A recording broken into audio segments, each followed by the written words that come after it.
ඔබ පොළවේ ලුණුය ලුණෙහි ලුණු ගතිය නැති වූහොත් එයට ලුණු රස කවන්නේ කුමකින්ද?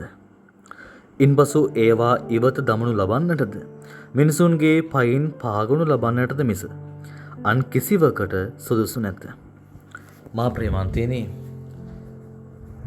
ඔබ මම කතෝලිකයෝ කියලා කියන්නෙම මේ ලෝකයේ අනිත් අයගේ ජීවිත රස ගන්වන ලුණු බවට අපි පත් වෙනවා.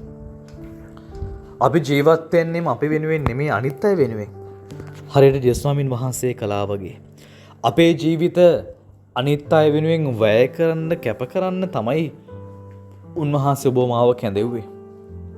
සෑම කතෝලිකයෙක්ගේම පරමාර්ථය තමන්ගේ ජීවිතයේ යහපත් ලෙස ගත කරනවා වගේම දේවරාජ්‍ය ගොඩනැගීම වෙනුවෙන් දෙවියන් වහන්සේගේ අභිප්‍රාය මේ ලෝකෙ ඉෂ්ට කරන්නට වෙහෙස මහන්සි වෙන එක වැය වෙන එක.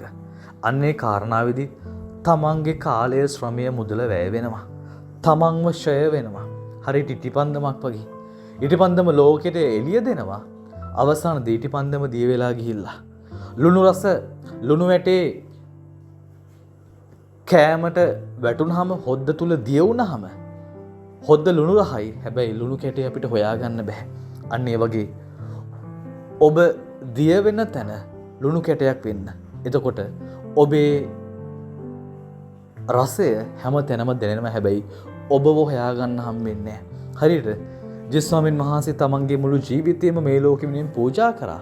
අපිට උන්වහන්සේ එකපාර හොයාගන්න බෑ. හැබැයි උන්වහන්සේගේ රස මේ ලෝකෙ හැම තැනම තියෙනවා. ඔබත් දිය වෙච්ච ලුණු කැටයක් වෙන්න.